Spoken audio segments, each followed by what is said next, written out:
hatutaomba radhi, hatuna sababu ya kuomba radhi, kwa sababu kwa mujibu wa katiba ya nchi na sheria za nchi yetu tulikuwa sahihi kuwa upande wa Chama cha Mapinduzi, kwa sababu wako wasanii, wako vyama vya upinzani na tunawajua. Hakuna msanii aliyeomba msamaha nikiwemo mimi, kwa sababu ni haki yangu kuwa Chama cha Mapinduzi kwa sababu naridhishwa na sera zao. Ni haki yangu kumuunga mkono Daktari Samia Suluhu Hassan kwa sababu naridhishwa na mambo makubwa aliyofanya katika taifa hili. Kuna mtu anasema eti hawatanunua filamu wala hawataenda kwenye show. Msisahau kwamba huyu ambaye hatanunua filamu na hatakwenda kwenye show, yeye labda ni fundi seremala. Yeye ni fundi seremala na mimi sintanunua stuli. Yeye labda ni mamalishe, mimi sintaenda kula kwenye mgawa wake. Tunachohitaji ni umoja wa kitaifa. Sisi ni Watanzania. Nchi yetu ina sheria zake, ina katiba yake, na kwenye katiba ya nchi yetu ni haki ya kila mmoja kuwa upande wowote wa chama cha siasa anachokiona kinafaa. Kwa hiyo wengine wanasema tulimtuma kaka yetu Majizo aombe radhi. Hapana, hatukumtuma, ni utashi wake. Nafikiri yeye kwa upande wake ameona vile inafaa.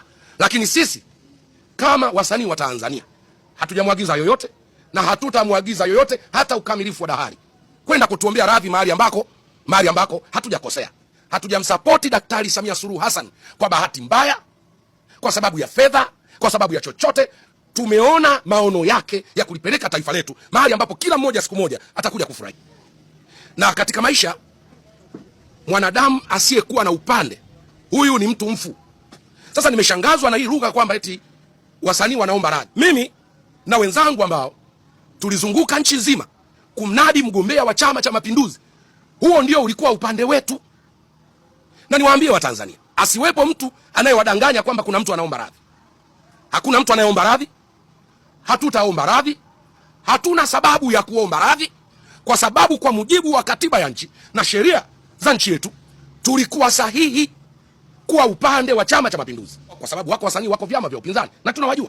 Hakuna msanii aliyeomba msamaha nikiwemo mimi, kwa sababu ni haki yangu kuwa Chama cha Mapinduzi kwa sababu naridhishwa na sera zao. Ni haki yangu kumuunga mkono Daktari Samia Suluhu Hassan kwa sababu naridhishwa na mambo makubwa aliyofanya katika taifa hili.